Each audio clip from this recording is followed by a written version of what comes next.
네, 유튜브 설춘한 캠퍼스입니다. 여러분, 오늘은 이런 주제를 가지고 한번 간단하게 이야기를 한번 해볼까 합니다. 드라마 주인공처럼 전세 사기를 당하지 않으려면 과연 어떻게 해야 할까? 제가 요즘에 상당히 좀 바쁜 일정을 보내고 있는데 집에 가보면 저희 큰딸아이가 저를 기다리고 있습니다. 원래 이제 대학교 4학년이기 때문에 수업에 집중해야 되는데 요즘 이제 코로나 때문에 집에서 이제 온라인 강의를 좀 수강하다가 아빠, 요즘에 내가 TV를 잘 본다. 그래서 어떤 TV를 자주 보니 그랬더니 슬기로운 의사생활을 자주 본다는 거예요. 이번에 나온 내용 중에서는 사시 공부를 열심히 하다가, 여러분 사시 공부를 열심히 했다는 얘기는 그만큼 법 공부를 열심히 했다. 법에 대해서는 누구보다 또 많이 아는 사람이 아닐까 이런 생각이 드는데, 사시 공부하다가 의사가 된 그 사람이 이번에 전세 사기를 당했대. 그러면 아빠, 나도 혹시 나중에 전세 사기 이런 거 당하지 않으려면 어떻게 해야 할까? 또 어떤 내용일까? 이런 부분에 대한 질문이었습니다. 딸아이가 오랜만에 또 질문하는 거니까 정확한 답변을 줘야 되는 거니까 재방송으로 슬기로운 의사생활을 간단하게 봤습니다. 다만 이제 이 드라마에서는 전세 사기가 어떤 유형이다 디테일한 내용은 없어서 배우들의 이야기들을 한번 찬찬히 들어보니까 아마도 이러한 전세 사기 유형이 아니었을까 이런 생각을 한번 해보면서, 그런 의사 또는 부동산 어린이, 불인이, 초보자들을 위해서 나중에 전세 계약을 할 때 이런 점들은 좀 주의하자라고 하는 내용을 가지고 간단하게 알아보도록 하겠습니다. 여러분, 한번 예를 들어보도록 하겠습니다. 가령 분당에 한 3억 원 하는 아파트가 있다. 그런데 이 드라마에 나왔던 의사가 그 분당에 전세 2억 원 하는 아파트를 하나 구하려고 하고 있다. 전제가 이제 이런 거죠. 그런데 그 분당에 3억 원 하는 아파트의 소유자는 가령 서울에 사는 설춘환이라고 하는 집주인, 즉 임대인이라고 하는 사람이 있었다. 그런데 여러분, 그 설춘환이라고 하는 사람이 좀 바쁘잖아요. 예를 들어서. 네. 그래서 임대차 계약을 계약하는 것 등등은 누구한테 통상 위임을 하냐? 그 분당에 있는 아파트 근처에 여러 개 중개업소가 있어요. 그 중개업소 중에 이제 한 군데를 통상 섭외를 하게 되는 거죠. 네. 그래서 그 중개업자분한테 내가 서울에 사는데 나중에 이러이러한 내용으로 임대차 계약을 좀 네가 좀 맺어줬으면 좋겠다. 그리고 수수료는 좀 줄게. 그러면 뭐 중개업자분도 특별히 문제가 없겠죠. 자, 일단 여러분, 그러한 내용으로 이야기는 서서히 전개가 되어 가고 있다. 자, 다시 한번 정리합니다. 분당에 3억 원짜리 아파트가 있다. 소유자는 서울에 사는 설춘환. 분당까지 가기엔 좀 멀다. 예, 그래서 세를 내놔야 되는데 중개업자한테 그런 권한을 주었다. 반면에 슬기로운 의사생활에 나오는 그 의사처럼 그 의사는 분당에 2억 원짜리 전세 계약을 맺으려고 하고 있다.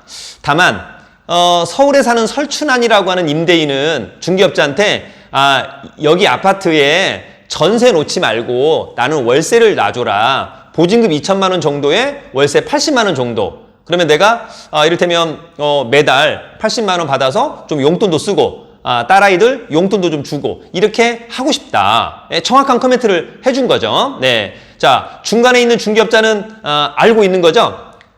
집주인, 즉 임대인은 보증금 2천에 월세 80만 원짜리 월세 계약을 원하는구나. 그런데 그 의사는 보증금 2억 원짜리 전세 계약을 원하는구나. 네. 대부분의 중개업자는 그렇지 않습니다만 여기에 나왔던 중개업자는 약간 처음부터 사기를 칠 마음이 있었던 것 같습니다. 어차피 내용을 다 알고 있는 거잖아요. 그죠? 예. 그래서 의사가 중개사무소에 이제 온 거죠. 사장님, 제가 2억 원짜리 이를테면 전세를 좀 얻고 있다. 그런 물건이 있느냐. 예. 그런데 이 중개업자가 어때요? 예. 뭐 이를테면 분당의 어떤 아파트, 아까 그 아파트 뭐 101동 502호. 예, 보여준 거죠? 의사가 봤더니 깔끔해. 굉장히 좋아. 예, 로얄동에, 이를테면 로얄층. 너무 좋다. 그래서, 저거 계약하고 싶다.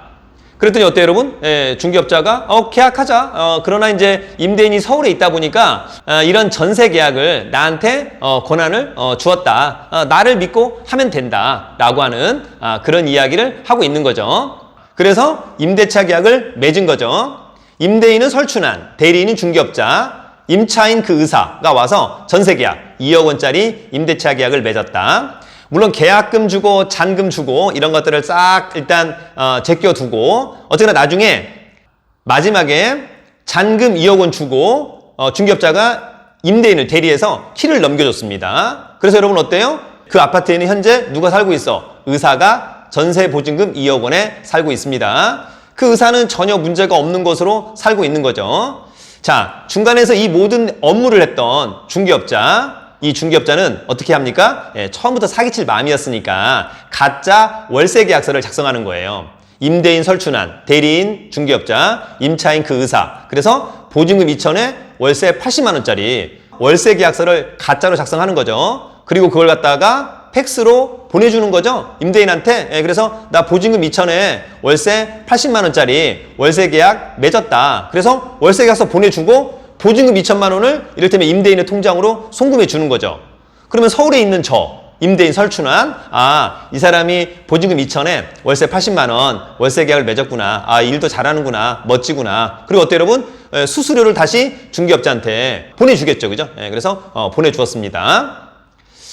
자, 그리고 나서 한 달이 지나고 나서 원래 임차인이 임대인한테 월세를 보내줘야 되는 거죠. 중간에 있던 중개업자가 임차인 이름으로 해서 월세를 설춘한에게 80만 원 보내줍니다. 자, 임차인 의사 전세 보증금 2억 원에 잘 살고 있고 임대인 설춘한 그래 계약에 따라서 이번 달도 80만 원 또 잘 들어왔네 하고 있는 거죠. 자, 여러분 전세 보증금 2억 원을 받은 중개업자 2천만 원은 임대인은 쏴줬으니까 나머지 1억 8천만 원 이런 거 이제 모아서 그죠? 석 달째가 될 때 이제 이런 돈을 다 모아서 튀는 거죠. 그죠? 바로 사기를 치고 잠적을 하게 됩니다. 자, 이제 그럼 무슨 문제가 생기냐? 세 번째 달 임대인 설춘한 월세가 들어와야 되는데 계속 월세가 안 들어와. 그죠? 그러면 누구한테 전화해요? 임차인한테 전화할 수 있습니다. 이 아파트의 소유자 설춘한입니다. 웬일이십니까? 왜 월세를 2달치는 잘 냈는데 왜 이번 달에 월세를 안 줍니까? 의사가 뭐야? 아니 저 전세 보증금 2억 원짜리 전세 계약 맺고 잘 살고 있는데 무슨 월세입니까? 그래서 만나서 이제 이런저런 얘기 들어보니까 중개업자가 사기를 쳤다.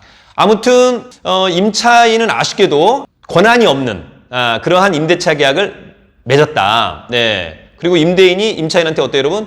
야, 너 나가라. 그러면 임차인은 특별하게 버틸 수 있는 힘이 없더라 라고 하는 점. 네. 그래서 부득이하게 임차인은 보증금을 그냥 날리는 이런 최악의 상황을 맞이하게 되는 그런 부분이었던 겁니다. 자, 여러분 결론적으로 이런 문제가 안 생기려면 좀 어떻게 했었어야 될까? 가장 중요한 이제 포인트가 될 것 같습니다.